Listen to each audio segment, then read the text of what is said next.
Liko Tunez. That's Likotunez. I'm from Minneapolis, St. Paul. Grew up around both Twin Cities. I am a music producer and a DJ and a vocal artist. I'm just an artist in general. Yeah. Do you do like drawing, painting, anything like that too? Yeah, I do so many different forms of art, but what I've been pursuing as a main right now, taking a big focus on right now, for the year of 2025 is DJing. Yeah? For sure. Yeah. How did you get into DJing? I would say like 4 years back, like I think it was like 2020. No, wait, I might be doing my math wrong, but it's 2022. Yeah, 2022 is when I kind of started getting into DJing. Yeah. I had an old roommate who like showed me like, you know, the foundations of it and like all the original like DJs back in like the UK's underground like rave scene back in the like insane late 90s and stuff like that. So I was getting hip to all those DJs and everything, and it was super exciting to hear something that was made way before my time, that was similar to something that I was making then, and I just didn't know like what to pin it to, and like learning it then was like awesome.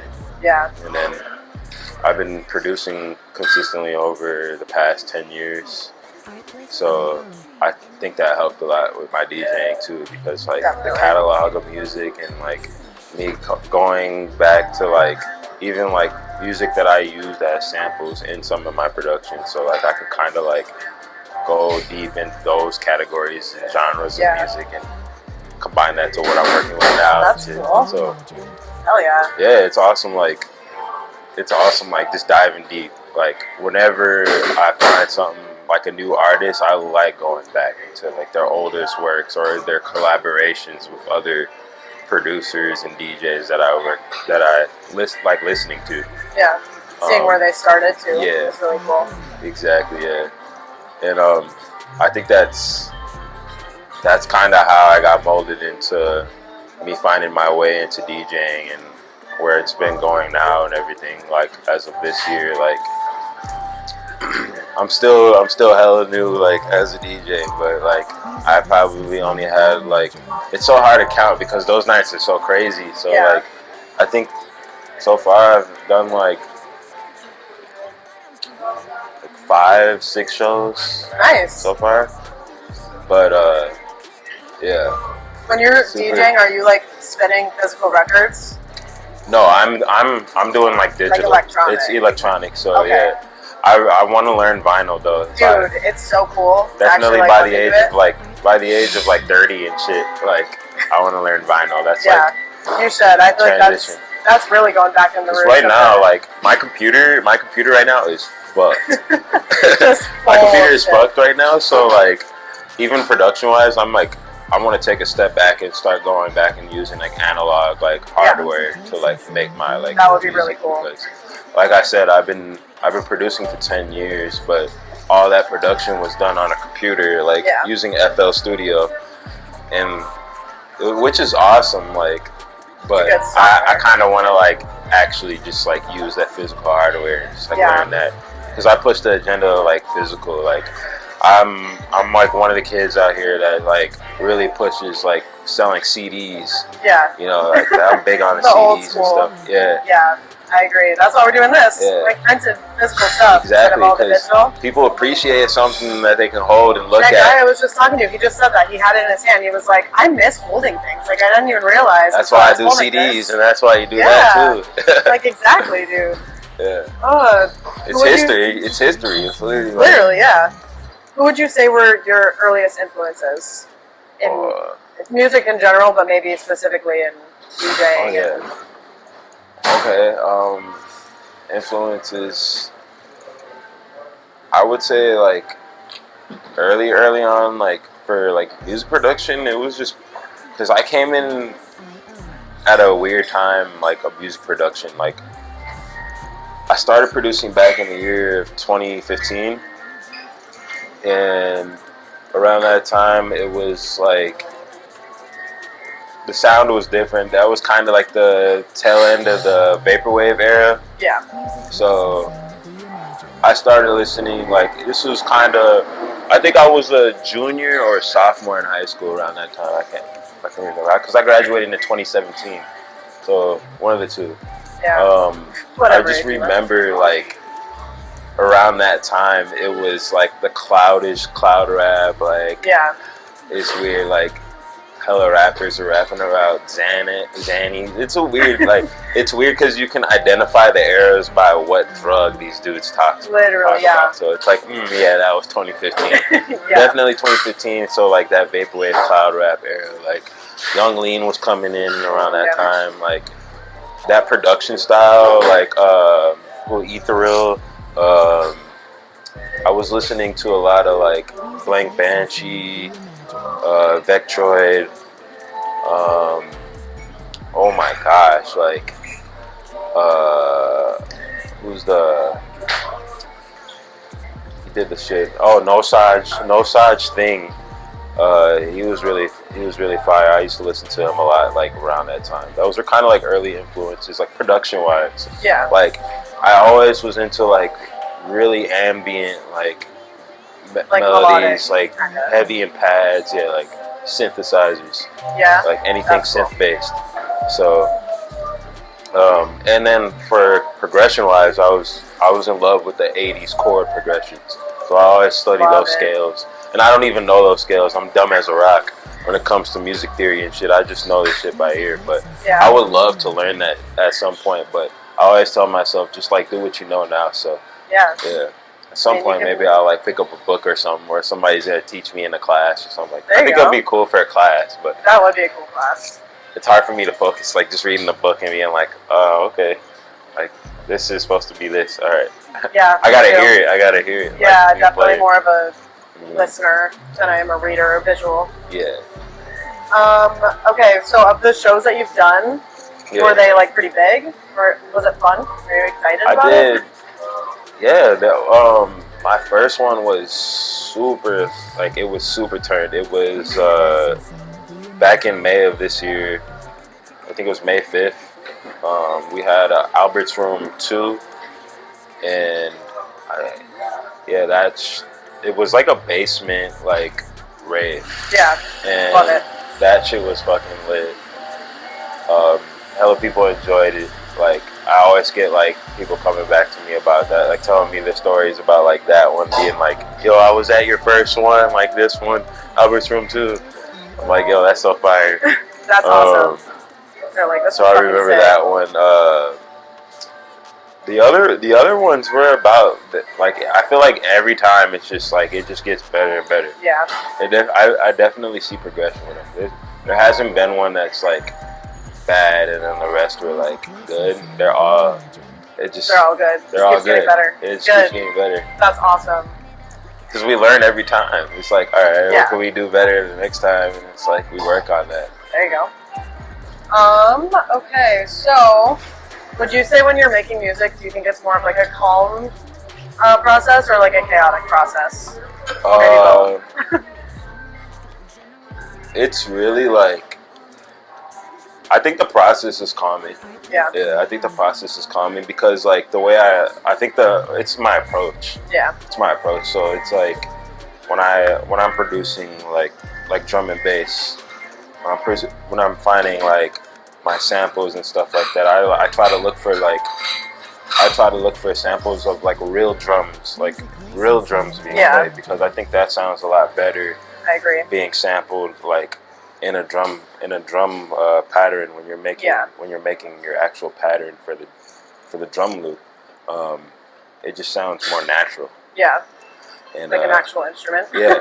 It sounds way more natural than like just the electronics.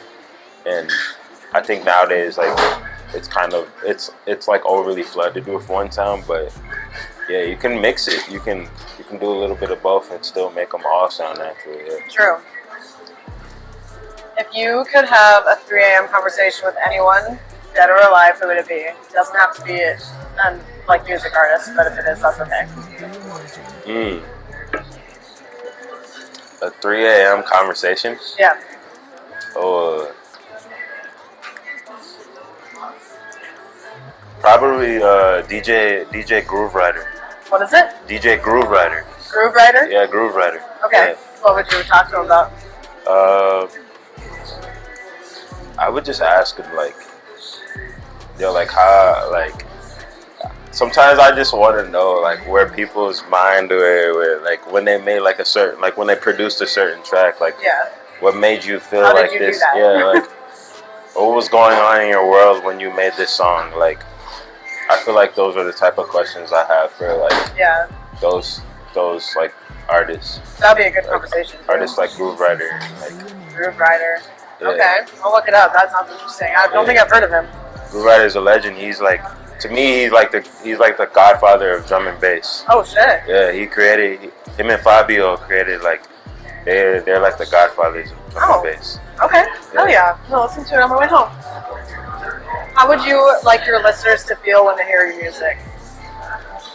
I want them to feel like connected to it in a way where they're like,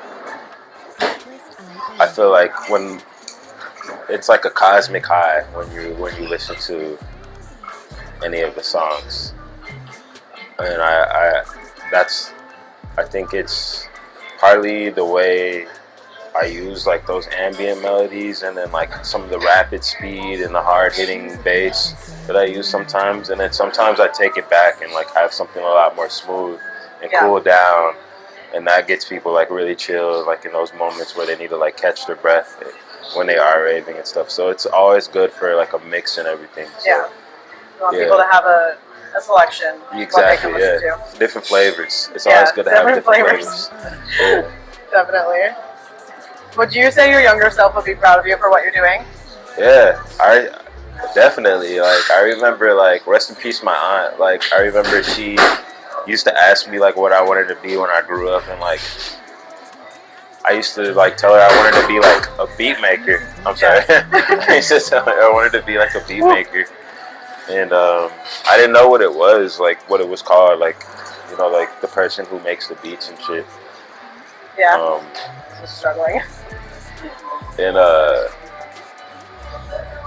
no, it was just like one of the craziest things. Like, I asked her like what it was, and she's like, "Oh, like she thought it was a DJ at first. Like I was talking about a DJ at first, and I was like, no, a producer." And then she goes like, "No, a producer," and I'm like, okay, that like stuck with me. Like, I think I was like 8 years old. Aww. When she told me that, and like from then I kind of like knew about it, but then like when you're 8, when you're around that age, you kind of like know what you want to do, but then you're still fucking experiencing your childhood and shit, so you're not really like focused on that until you get into your teens and stuff. Then you're like, what do I want to do? Yeah. When I got into my teens, like thinking about like what colleges and all this shit, schools and all that stuff, and I'm like, it wasn't for me, but I was like, I know I just want to do music production. I could have went to IPR or like something like that, but but you can also learn a lot online now. Yeah, I did. YouTube University, baby. That's all you can do.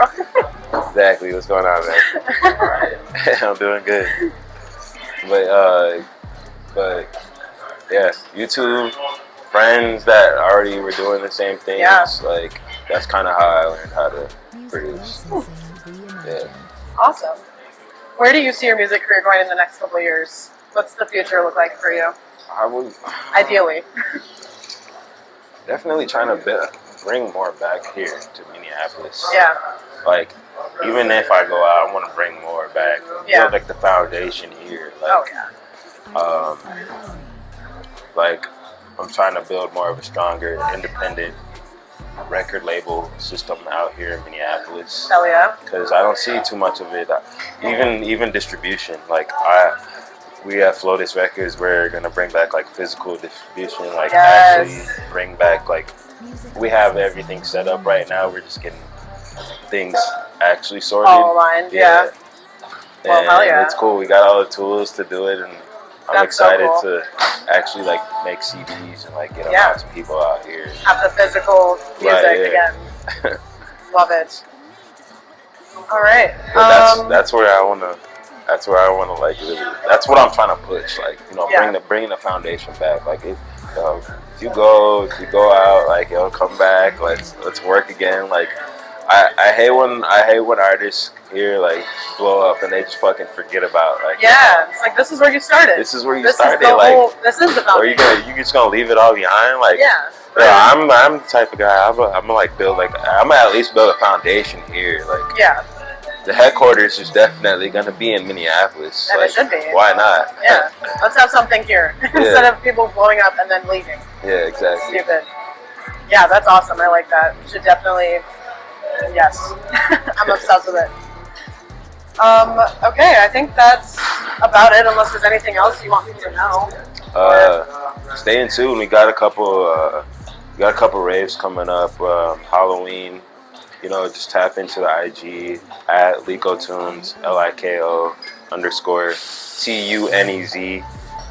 Just follow me, get updated with the raves. We don't really post the fucking locations until the event. They're fucking underground, undisclosed locations.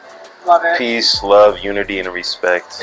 Come through, no issues. And stay tuned for any new projects too. Oh yeah. And Flotus Records. Flotus Records. We got more CDs. We're working with other producers. UO Globe. Shout out Back to the Money. Shout out Truly Humbled Under God. Shout out my guy .com Crash. Like, we're really trying to make a change out here. Yeah, we make it happen. Yeah. Hell yeah, physical art. Mm-hmm. Love it.